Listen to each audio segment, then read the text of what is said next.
Bonjour à tous. Je suis Thibault Lamarque, le président et le fondateur de Castali, membre d'Impact France et auteur d'un livre que vous pouvez trouver à l'extérieur, L'humanité a soif et les baleines boivent la tasse. Je suis très heureux d'introduire cette table ronde sur le thème de la guerre de l'eau. Avant d'entrer dans le vif du sujet, je tiens à remercier nos deux coprésidents, nos deux nouveaux coprésidents, Julia Faure et Pascal Demurger, ainsi que notre directrice générale, Caroline Néron. Et enfin, un grand bravo à toute l'équipe d'Impact France pour avoir organisé cette université d'été. Et je pense qu'il mérite un coup d'applaudissement.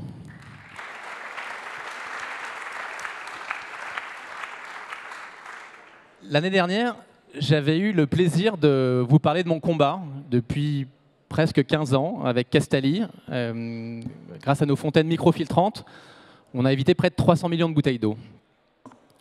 J'avais démarré mon propos sur la sécheresse de l'été 2022. La fin de l'abondance de l'eau, la rareté de quelque chose qui paraissait une évidence. Presque tous les départements avaient été concernés par cet effet très concret du réchauffement climatique. Plusieurs centaines de villages avaient été livrés par camion-citerne et les pouvoirs publics avaient même été obligés de livrer des bouteilles d'eau. Un comble. Alors je ne sais pas pour vous, pour ceux qui sont restés en France cet été, mais la météo de l'été 2023 n'a pas été la même. Il a plu. Mais pourtant, l'Europe et le monde ont suffoqué et vécu de nombreux événements climatiques extrêmes. Revenons à la table ronde. Guerre de l'eau. À ma connaissance, il n'y a pas eu de guerre de l'eau à proprement parler. Mais on pourrait parler de tensions, parfois de grosses tensions. Moi, je pense autour de nous à Sainte-Soline, à propos de ces méga-bassines imaginées à un temps sans prendre en compte le réchauffement climatique.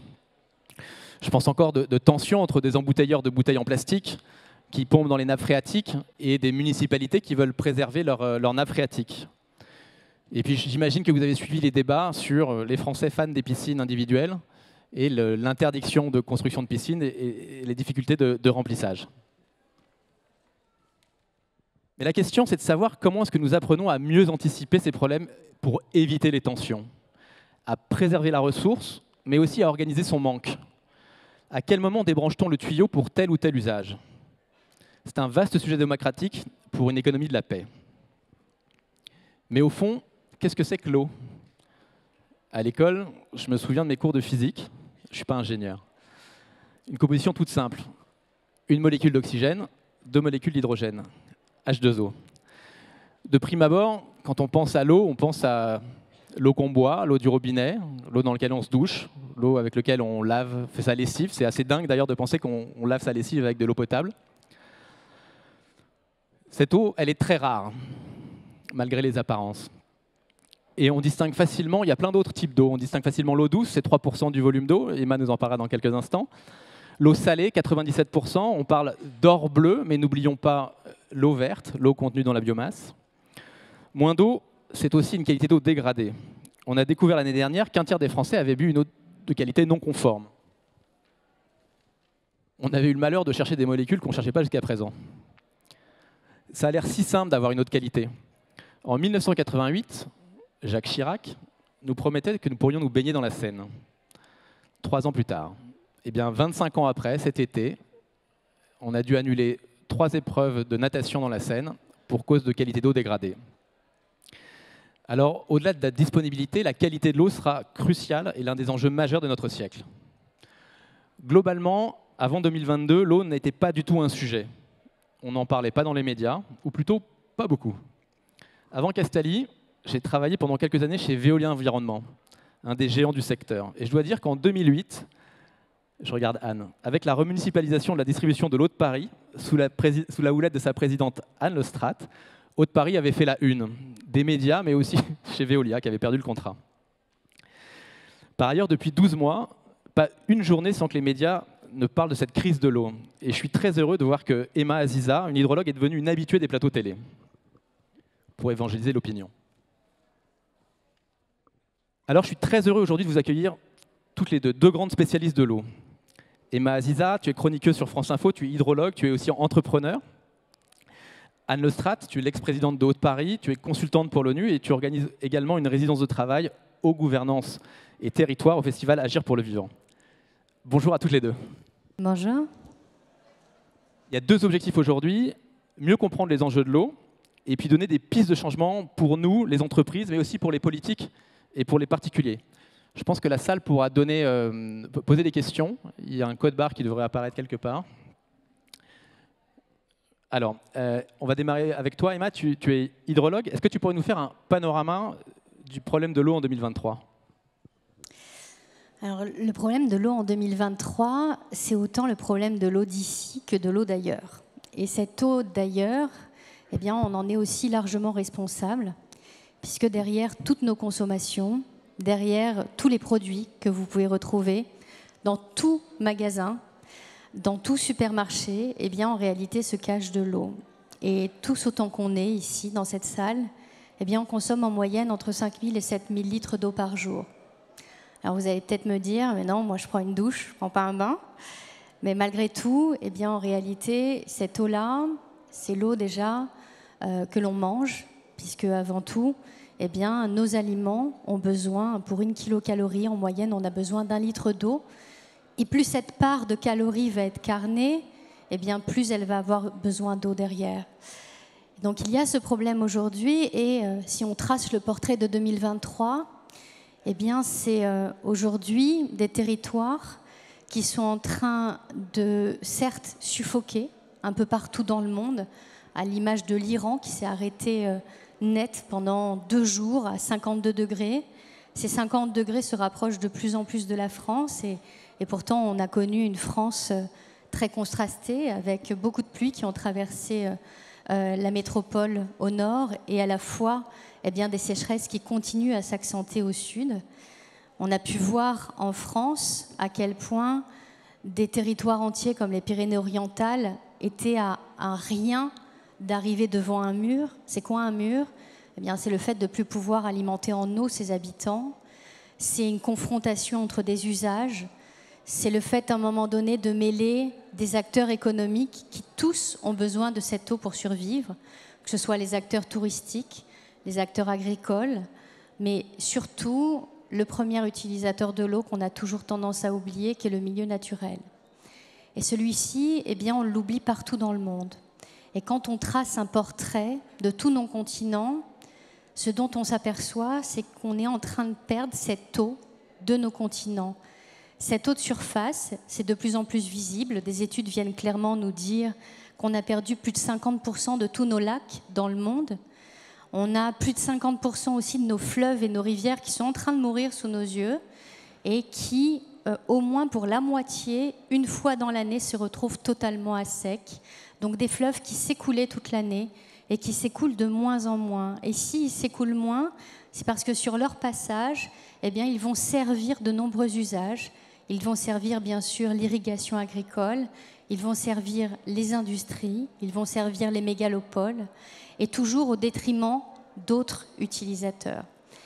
On a cette eau qu'on contourne dans nos barrages, on a cette eau qu'on détourne, chacun, le plus fort étant toujours bien sûr celui qui a raison et celui qui réussira à garder cette eau.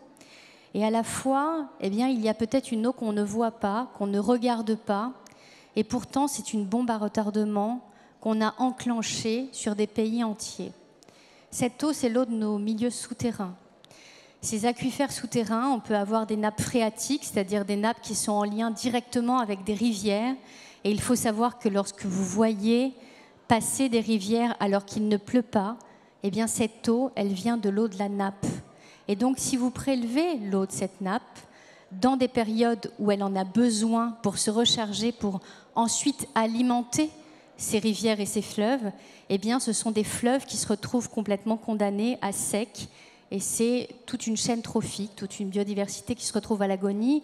Et ça vient soulever des questions qui sont aujourd'hui des questions d'actualité où il va falloir remettre ce sujet de l'eau au-dessus, de l'eau au-dessous, et comprendre qu'effectivement, la question des bassines, ce n'est pas juste trouver une solution rapide et immédiate à une problématique, c'est un problème de fond, de toujours choisir la facilité d'être capable de vider une nappe en l'espace de quelques heures, alors que pour se réalimenter, il lui faudra quelques années. Et ça, si vous le déployez à plus large échelle et que vous regardez ce qui se passe dans le monde, eh bien, on a été capables, tous, à l'échelle planétaire, à travers nos usages, à travers notre consommation, de modifier la gravité terrestre. Alors certes, on a encore les pieds sur Terre, je ne sais pas pour combien de temps, mais en tous les cas, ça ne se voit pas aujourd'hui. Donc là, tu veux dire que parce qu'on a pompé dans les sous-sols, on a modifié la gravité de la Terre? Exactement. En fait, c'est la NASA qui vient nous raconter cette histoire parce que maintenant, on a des moyens de voir ce qui se passe sous Terre. Ce qu'on n'était pas capable de voir jusque-là, c'est-à-dire ces 70 dernières années, on a déployé massivement le fait de pomper dans les nappes souterraines, là où les gouvernements, par exemple en Inde, étaient défaillants pour amener de l'eau aux paysans, eh bien, sont arrivées les pompes japonaises qui étaient pas chères, accessibles, et qui ont permis à 15 millions de petits agriculteurs de pomper dans les nappes très facilement et de vider des aquifères. Le problème, c'est que ce qui se passe aujourd'hui, c'est qu'ils sont en train de vider leur futur. C'est-à-dire qu'ils se condamnent eux-mêmes, tout ça parce qu'il y a une pression forte, une pression surtout industrielle, une pression de l'industrie textile dans certains territoires, qui à un moment donné fait que ces aquifères sont en train de se vider et parfois vous pouvez descendre jusqu'à 1 kilomètre, il n'y a plus d'eau. Donc aujourd'hui, le chronomètre est enclenché et suivant les territoires, suivant la forme, suivant la géologie, parce qu'on n'a pas tous la même histoire de la Terre sous nos pieds, eh bien, en fonction de ça, on a enclenché un système qu'on n'a jamais regardé devant nous parce qu'on a été toujours persuadé que le cycle de l'eau était absolument renouvelable, que l'eau reviendrait toujours. Mais ce n'est pas parce que l'eau, à un moment donné, finit toujours par s'évaporer, transpirer et finit par se condenser et précipiter, que pour autant, eh bien, ce qui se passe aujourd'hui, c'est qu'il y a un réservoir qui est en train de disparaître. Et ce réservoir, c'était l'équilibre de notre Terre. Et non seulement on a modifié la gravité terrestre, mais on a modifié le spin de la Terre. On a modifié la manière dont cette Terre, qui navigue toute seule entre le néant intersidéral, eh bien, on a modifié de 80 cm vers l'est l'axe de la Terre. Et ces données-là, elles s'arrêtent en 2010. Donc, il nous manque encore 13 ans de données pour vraiment savoir ce qui se passe.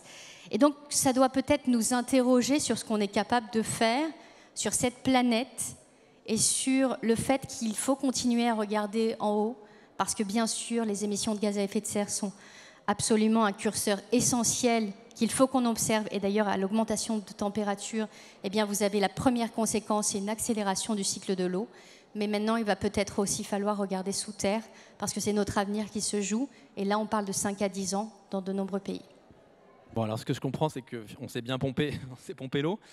Maintenant que les chiffres sont posés et la gravité du problème posé, Anne, je me tourne vers toi. Tu as été présidente de Haute-Paris, tu es l'ancienne adjointe au maire de Lannoy, tu es consultante pour l'ONU. Je me permets de dire que tu es donc une femme politique engagée. Le sujet de l'eau n'a pas du tout été abordé pendant la campagne présidentielle, ou très peu. C'est finalement l'été 2022 et la sécheresse qui ont rappelé à la fois aux politiques et aux médias cette urgence climatique. La semaine dernière, tu as organisé la résidence de travail aux gouvernances et territoires, au rassemblement Agir pour le vivant. C'est quoi les enjeux de la gouvernance de l'eau et comment est-ce qu'on peut avoir un partage équitable de l'eau aujourd'hui? Comment est-ce que ça s'organise? Alors, vaste question. D'abord, comme l'a rappelé Emma, nous sommes dans une situation de crise. Donc déjà, je pense qu'il faut accepter l'idée que la crise de l'eau est actuelle, est présente. Et bon, ça paraît une lapalissade, mais aussi Emma l'a dit, toutes nos activités humaines sont conditionnées de près ou de loin à des prélèvements, à de la consommation d'eau ou à de l'eau virtuelle. Donc vous retrouvez de l'eau absolument dans tous vos processus, on va dire urbains, ruraux, agricoles et industriels, et dans vos activités même intimes et individuelles. Donc évidemment, l'eau est la première de nos ressources essentielles. Nous sommes en crise quantitative et qualitative. Parce qu'en fait, si tout d'un coup le monde s'est réveillé, en tout cas la France, mais pas que, s'est dit tiens, en fait, il y a un sujet de l'eau, alors qu'en fait, il n'est pas nouveau, c'est parce qu'il y a une crise quantitative, c'est-à-dire qu'il y a des territoires qui ont eu l'expérience sensible de manquer d'eau.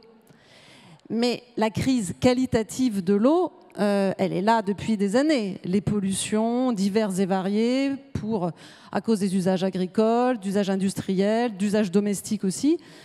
Donc nous sommes dans cette situation-là, et face à ça, on a théoriquement une bonne gouvernance de l'eau en France. en théorie, et les Français sont très fiers, ils essayent d'exporter ce modèle dans le monde.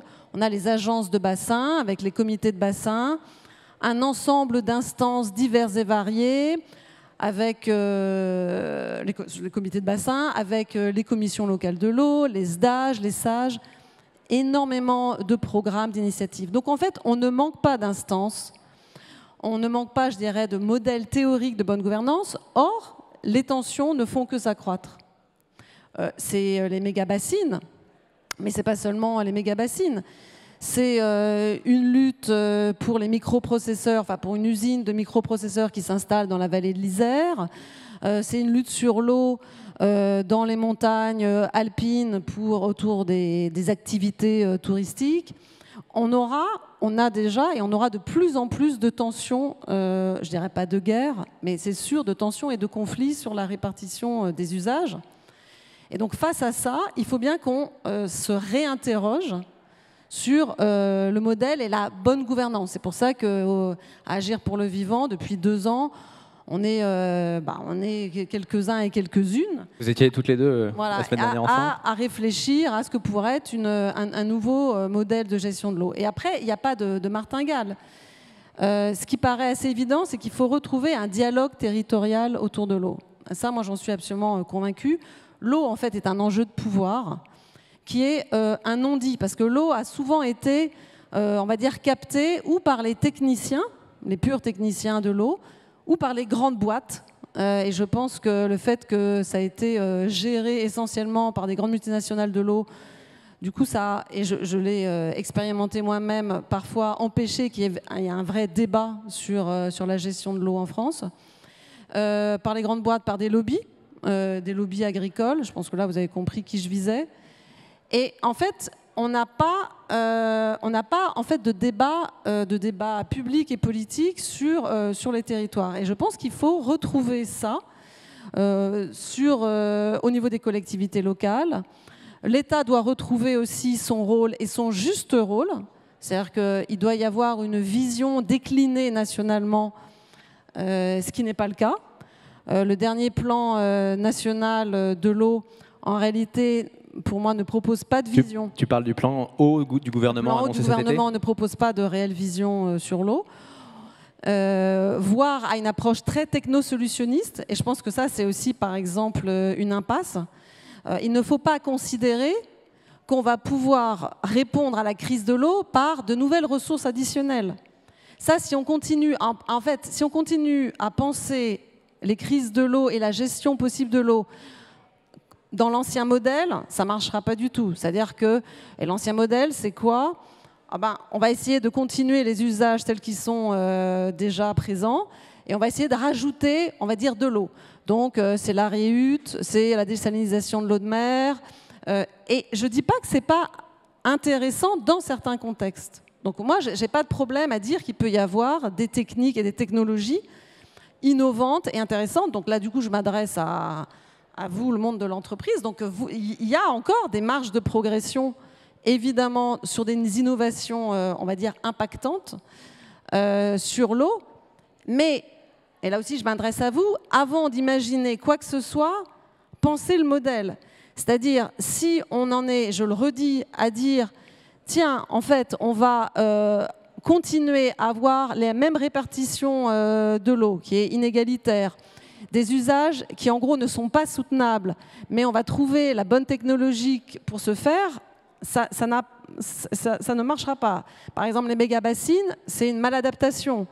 Celles qui sont installées en Espagne, pour beaucoup, elles ne peuvent plus être alimentées en eau.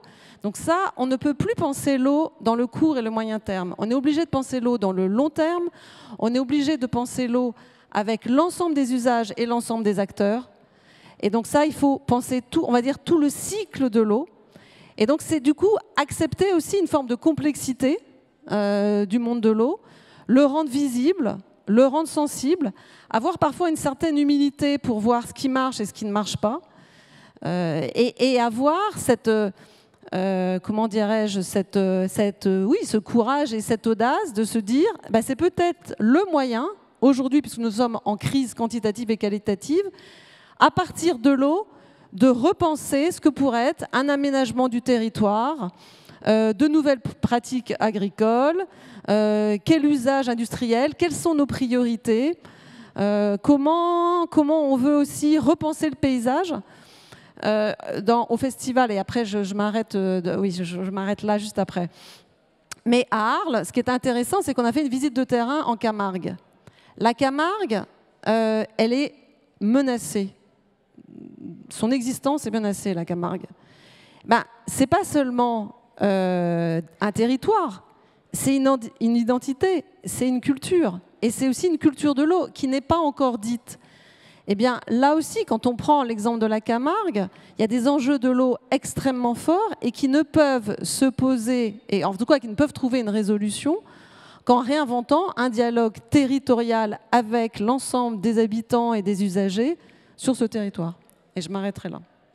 Alors, nous, les entrepreneurs, comment est-ce qu'on peut agir? Je donne un exemple. Chez Castalli, on a réalisé une analyse du cycle de vie produit, donc qui comprend à la fois le carbone, mais 15 autres critères, dont le critère eau.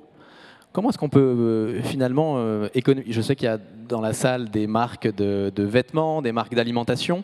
Il n'y a peut-être pas d'industriels directement, mais en tout cas, ils travaillent tous avec des industriels. Comment est-ce qu'on peut économiser cette eau? Alors, la question de l'eau, elle est multiple. Elle est déjà de faire face à des extrêmes climatiques qui s'accélèrent, à l'image de toutes les images qu'on a pu voir sur les réseaux sociaux cet été. On voit très bien qu'on a une accélération des précipitations diluviennes. Et puis, en parallèle, eh bien, on a une accélération de ces températures qui, à un moment donné, font une forme d'effet de sèche-cheveux et vont venir griller un territoire et générer maintenant ce qu'on appelle des sécheresses éclairs, à l'image des crues éclairs. Et donc, les entreprises vont devoir commencer à réfléchir à partir de ces nouveaux risques. Je ne suis même pas convaincue qu'elles aient toutes complètement réfléchi déjà aux risques existants, puisque le risque inondation existait déjà, sauf qu'en fait, il y a un principe de physique atmosphérique qui fait que à chaque degré où vous gagnez, on gagne 7 à 10% de pluviométrie en plus. Ça veut dire qu'à un moment donné, on a une pluie qui est plus puissante, qui va ravager beaucoup plus les territoires, qui va utiliser l'axe d'écoulement qu'il va trouver devant lui. Et parfois, c'est une rue, à l'image de ce qu'on a pu voir en Belgique il y a 2 ans. Donc, en fait, il va falloir déjà se poser la question de sa vulnérabilité face au cycle de l'eau. Et puis, l'étape qui est derrière, bien sûr, c'est la manière dont on consomme l'eau dans toute sa supply chain, dans toutes ses activités, et comprendre qu'à un moment donné, eh bien là où on se sent totalement invulnérable, on peut être vulnérable parce qu'il y a des territoires dans lesquels cette eau, eh bien, elle rentre en conflit avec plusieurs types d'usages et qu'à un moment donné, il faudra choisir. C'est exactement le cas d'ailleurs de ce que l'on vit aujourd'hui en Europe. 70% de nos terres dans l'OCDE servent principalement l'alimentation du bétail. La question de la viande, au-delà de la multiplicité des problématiques qu'elle pose, eh bien, elle est en train de mettre en concurrence le fait que des terres servent à nourrir du bétail et ne nourrissent pas nous directement. Et il va peut-être falloir repenser ça parce qu'à un moment donné, dans ce modèle, eh bien, nous-mêmes, notre résilience risque à un moment donné d'être confrontée à ça. Et donc, la question de l'eau, elle se travaille à tous les échelons, depuis une cantine d'entreprise, en passant par tous les process, en passant par le fait de comprendre qu'aujourd'hui, on a une crise du coton mondial qui est en train d'arriver. Des marques décident d'arrêter le coton parce que pour du coton, il faut énormément d'eau. Et lorsqu'il n'y a plus assez de pluie, on va chercher dans les nappes. Et lorsqu'il n'y a plus d'eau dans les nappes, eh bien, il y a une inflation nécessaire. Il y a cette question derrière du papier. Il faut de l'amidon. Pour avoir de l'amidon, il faut du maïs. Le maïs ne sert pas qu'à l'alimentation du bétail, il sert aussi au plastique, aux cosmétiques et à l'amidon. En fait, ce sont des questions qui sont plurielles. Et c'est vrai qu'il va falloir, on a commencé à poser un peu les jalons du regard de l'empreinte eau, mais on n'en est finalement qu'au démarrage parce que toute chose égale, finalement, enfin, n'est pas égale par ailleurs, c'est-à-dire que tout ne se vaut pas. Et donc, il va falloir aussi comprendre les spécificités territoriales, locales, les tensions, et essayer d'avoir, non pas 1, 2, mais peut-être 15 à 30 coups d'échec d'avance si on veut essayer de construire sa résilience. Chez Castalli, j'ai interdit à peu près il y a 3 ans la viande dans tous les repas ou toutes les réceptions. Alors, au début, ça a été assez mal vécu. J'ai beaucoup de viandards autour de moi. Quand on pense que 5 steaks, finalement, c'est l'équivalent de 15 000 litres d'eau, 5 steaks de viande rouge, c'est 15 000 litres d'eau, est-ce qu'il faut arrêter de manger de la viande rouge? Est-ce qu'il faut arrêter Comment est-ce qu'on fait avec les agriculteurs qui sont aussi des entrepreneurs et qui veulent vivre et exploiter leur exploitation? On essaye de travailler. Alors, du coup, je vais répondre aussi à une des questions, parce que comme moi je pense qu'il faut politiser et démocratiser l'eau, je vais du coup essayer de répondre aussi un peu aux questions posées. Et ça va répondre à ta question. Que révèlent pour vous les tensions autour des méga-bassines concernant la gestion de l'eau par les pouvoirs publics? Là aussi, il y a un impensé évident qui est quelle nouvelle politique agricole en intégrant les tensions quantitatives et qualitatives sur la ressource. Donc moi, par exemple, je ne dis pas qu'il faut plus du tout d'élevage, parce que l'élevage, dans certaines conditions, évidemment, pas l'élevage industriel, mais l'élevage en prairie, permet de sauvegarder des écosystèmes. Donc moi, je ne pense pas non plus qu'il faut avoir... En fait, c'est jamais binaire, et c'est jamais totalement... Justement, c'est peut-être pour ça que parfois les réponses simplistes sont plus entendues, parce que la complexité, parfois, a du mal à émerger. Mais on peut avoir encore de l'élevage et de l'élevage de qualité sur des prairies, faire de la polyculture avec de l'élevage. Donc, ce n'est pas forcément contradictoire avec le fait d'avoir une écologie de l'eau. Mais évidemment, à ces conditions-là. Donc, si on mange de temps en temps de la viande, mais de très bonne qualité, ça n'a pas forcément un mauvais impact sur l'eau. Ça dépend, je le redis, des conditions. Et notamment sur les méga-bassines, je le redis, là, l'État n'a pas joué son rôle. Et ça, pour moi, c'est très important parce que ça répond... Il y a pas mal de questions sur les méga-bassines. Ça répond à une autre question qui a été quelle serait la bonne gestion de l'eau. Bon, moi, je suis une grande partisane de la gestion publique de l'eau. Puisque pendant 13 ans, j'ai mené une politique publique de l'eau à Paris. Et donc, je pense que la gestion doit, on va dire, de ce bien commun doit être publique, ce qui n'empêche pas d'ailleurs qu'il peut y avoir des acteurs privés qui interviennent dans le secteur de l'eau. Ça, c'est pas du tout antinomique. Mais chacun doit avoir sa place. C'est-à-dire que les grandes orientations, la gouvernance doit être publique. On doit définir, je le redis, sur des territoires locaux, régionaux ou nationaux, quelles sont nos priorités, quelles sont les politiques de l'eau, quels sont nos usages de l'eau. Et après, on doit essayer de faire, entre guillemets, respecter ça. Et là, sur les méga-bassines ou la gestion, c'était un bon exemple.